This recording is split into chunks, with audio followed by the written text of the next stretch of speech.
చిత్తూరు జిల్లాలో సరైన పత్రాలు లేకుండా తరలిస్తున్న చీరలను పోలీసులు సీజ్ చేశారు. పొంగనూరు తిరుపతి ప్రధాన రహదారిలో కార్లలో చీరలు తరలిస్తుండగా పట్టుకున్నారు. చీరలపై పీలేరు టీడీపీ అభ్యర్థి నల్లారి కిషోర్ కుమార్ రెడ్డి బొమ్మ ఉన్నట్లు గుర్తించారు. తరలిస్తున్న వ్యక్తులను ప్రశ్నించగా వ్యాపారం కోసమని చెప్పినట్లు పోలీసులు తెలిపారు. కానీ సరైన పత్రాలు లేవని పోలీస్ స్టేషన్ కు తరలించి విచారణ చేపట్టారు.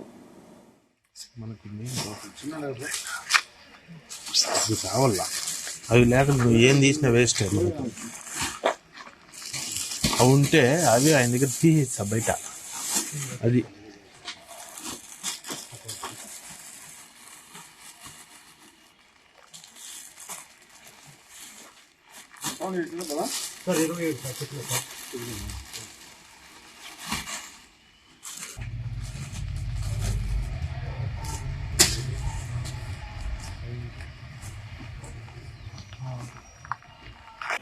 ఇప్పుడు జరుగు ఎలక్షన్స్లో ఓటర్లని ప్రలోభ పెట్టడానికి కానీ ఎవరన్నా చేస్తే వాళ్ళపైన కఠిన చర్యలు తీసుకోవాలని చెప్పి ఆదేశించడం జరిగింది.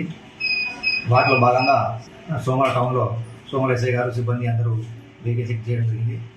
ఆ వెహికల్ చెక్ చేసే టైంలో ఒక కారు, కర్ణాటక రిజిస్ట్రేషన్ గల కారు, పీలేరుకి సంబంధించిన వాళ్ళు ఉన్నారు, లేడీస్ ఒక డ్రైవర్ ఉన్నారు.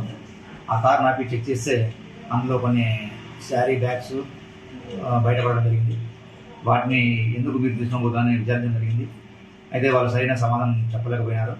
కాబట్టి వాళ్ళు తీసుకున్న బట్టల పైన ఎలాంటి బిల్స్ కానీ వాటిపైన ఏం లేవు ప్రజెంట్. అయితే దానిపైన కేసు రిజిస్టర్ చేసుకుని దానిపై ఫర్దర్ విచారణ చేసిన తర్వాత సరైన చర్య తీసుకుంటాము.